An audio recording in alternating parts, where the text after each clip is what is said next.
मैं आपको एक सरल प्रक्रिया सिखा सकता हूँ, बस उसे कीजिए। जीवन नाटकीय रूप से बदल जाएगा। एक ऐसी बुद्धिमत्ता जिसे आपने कभी सोचा नहीं था कि संभव है, वो आपकी होगी। आधुनिक विज्ञान आज ये मानता है कि आकाशीय बुद्धिमत्ता जैसी कोई चीज होती है, यानी अंतरिक्ष या खाली स्थान में एक तरह की बुद्धिमत्ता है। ये बुद्धिमत्ता आपके लिए काम करती है या आपके खिलाफ काम करती है, ये चीज आपके जीवन की प्रकृति तय करेगी। आप एक धन्य प्राणी होंगे या बाकी जीवन भर मुश्किलों से लड़ते रहेंगे। ये बस इस पर निर्भर करता है कि ये आकाशीय बुद्धिमत्ता आपके साथ कैसा बर्ताव करती है। बिना किसी कारण के लोग जीवन में परेशान रहते हैं, है ना? बिना किसी कारण के कुछ लोगों का पूरा जीवन धन्य लगता है। ये बेवजह नहीं है। इसकी वजह है कि आप या तो सचेतन रूप से या फिर अनजाने में इस विशाल बुद्धिमत्ता का सहयोग प्राप्त करने में सक्षम हैं। जब मैं आकाशीय या अंतरिक्ष या पांचवा तत्व कहता हूं, तो इसे पांचवा तत्व कहना ठीक नहीं है, क्योंकि यही सबसे अहम तत्व है। बाकी दूसरे चार बस उसके ऊपर काम करते हैं। मूल तत्व आकाश या अंतरिक्ष है, इसी पर दूसरे चार काम करते हैं।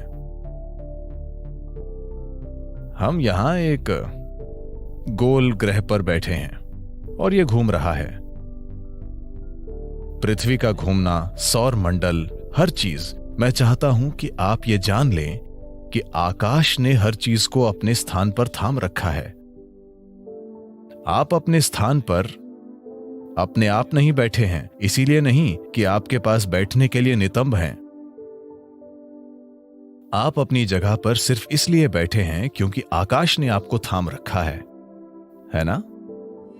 You think it's your buttock?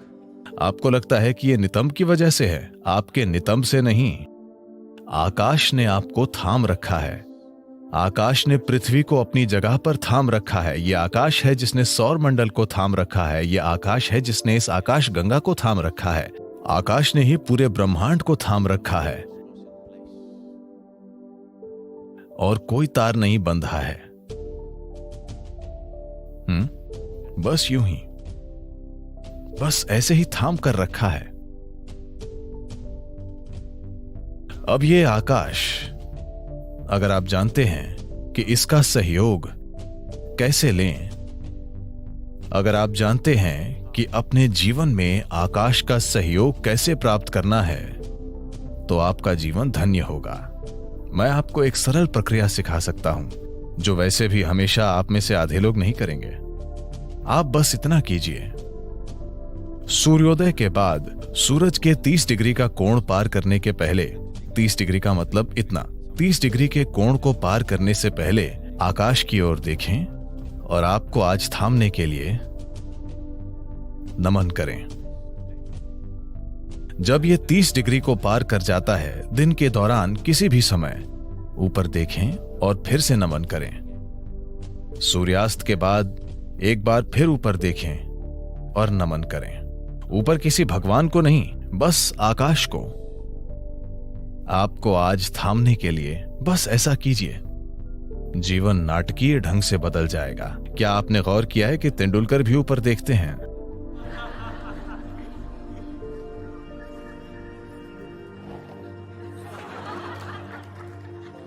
और क्या आपने देखा है कि सिर्फ वे ही नहीं, प्राचीन काल से जब इंसान ने युद्ध जीते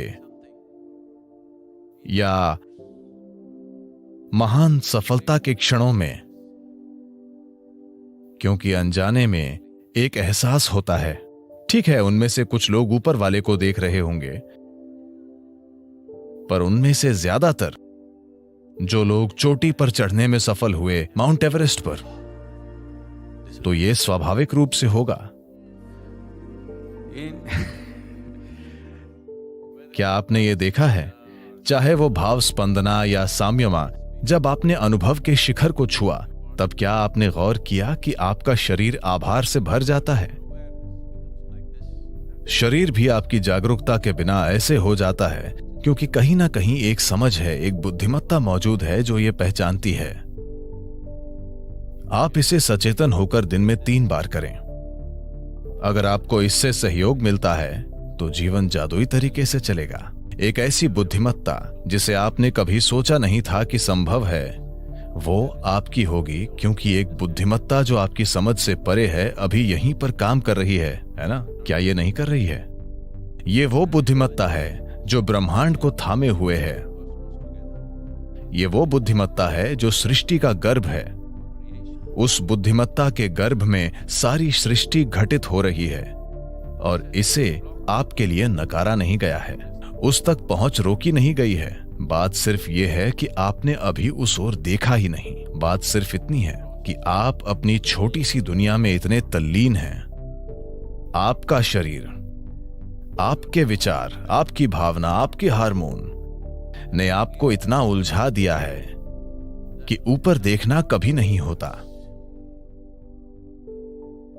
आप परे की किसी चीज पर कभी ध्यान नहीं देते क्योंकि ये छोटी छोटी चीजें आप पर हावी हो गई हैं। इसी को हम माया कहते हैं।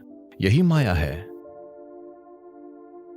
ऐसा नहीं है कि अस्तित्व मौजूद नहीं है, वो माया नहीं है। बात सिर्फ इतनी है कि ये माया है।